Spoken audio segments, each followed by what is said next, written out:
Hidup itu pilihan. Bagaimana Anda menjalani hidup? Sebagai penyebab atau sebagai akibat? Hemat saya, sangatlah penting untuk memahami perbedaan kedua hal di atas.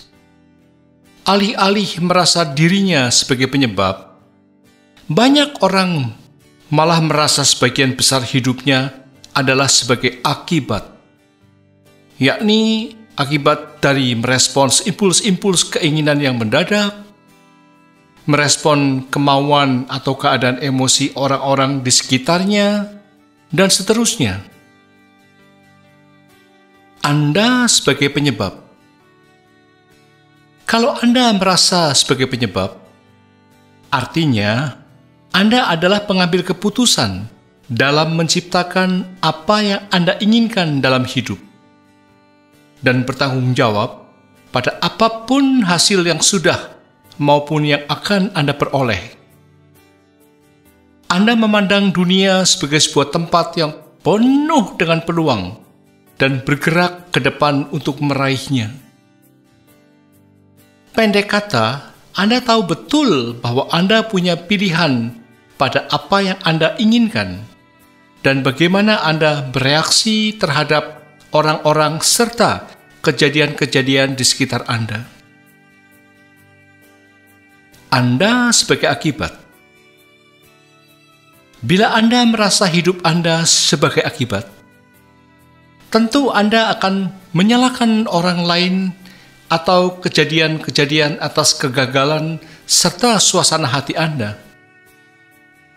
Anda merasa tidak berdaya atau tergantung pada orang lain dalam upaya Anda untuk merasa nyaman terhadap diri dan kehidupan Anda.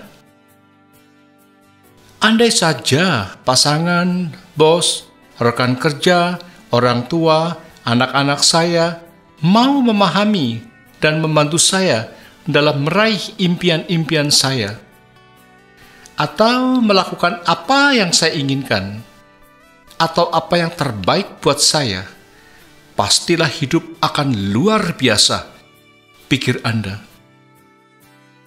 Kalau Anda menunggu dan berharap segala sesuatunya berubah, atau berharap orang lain akan melakukannya buat Anda, itu indikasi bahwa hidup Anda adalah sebagai akibat atau korban dari keadaan.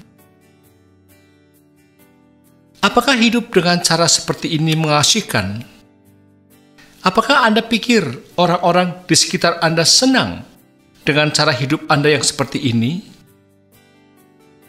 Meyakini bahwa orang lainlah yang bertanggung jawab atau membuat mereka bertanggung jawab untuk kebahagiaan Anda atau mengubah suasana hati Anda sangat membatasi hidup Anda. Karena hal ini memberi orang kekuatan mistis terhadap kehidupan Anda yang bisa menyebabkan kesakitan mental yang parah. NLP dan pilihan hidup. Jika Anda merasa menjadi penyebab dalam kehidupan Anda sendiri, berarti Anda punya pilihan-pilihan dalam hidup Anda. Anda bisa memilih apa yang terbaik, sekaligus meyakini bahwa pilihan tersebut ekologis atau pas dengan keluarga, masyarakat, serta komunitas Anda. Artinya, Anda mempertimbangkan konsekuensi dari tindakan-tindakan Anda pada orang di sekitar Anda dan tidak bertanggung jawab terhadap emosi-emosi orang lain. Sebab, meyakini bahwa Anda bertanggung jawab atas keadaan emosi orang lain hanya akan membebani diri Anda dan menyebabkan stres yang luar biasa. Anda tidak mau, kan? Orang-orang yang merasa hidupnya sebagai akibat kerap kali memandang dirinya atau hidupnya sebagai korban tanpa dibekali pilihan sama sekali. Ironisnya, mereka sesungguhnya punya pilihan, namun mereka memilih untuk tidak memilih dan malah merespon apapun hal yang terjadi pada diri mereka. Kalau Anda bertanya, lalu apakah Pak Wiwoho selalu menganggap hidup sebagai penyebab? Tidak juga. Saya berusaha bersikap bahwa sebagian besar kehidupan sayalah penyebabnya. NLP sangat membantu karena sering menyadarkan ketika saya jatuh terperangkap dan menganggap hidup sebagai akibat.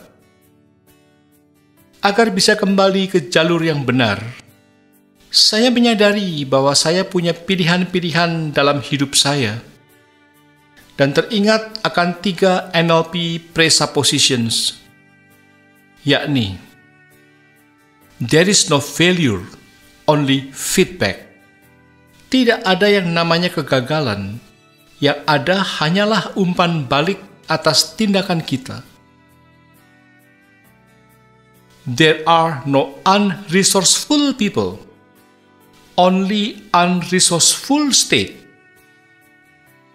Bukannya orang tidak punya sumber daya, namun orang tersebut dalam keadaan tidak bisa mengakses sumber dayanya. Dan choice is better than no choice. Punya satu pilihan identik dengan tidak punya pilihan sama sekali. NLP membekali saya banyak teknik sehingga saya bisa mengakses cara-cara lain untuk meraih tujuan saya atau meminta orang lain membantu kalau memang diperlukan, tanpa merasa menjadi korban untuk apapun bentuk usulan atau bantuan mereka.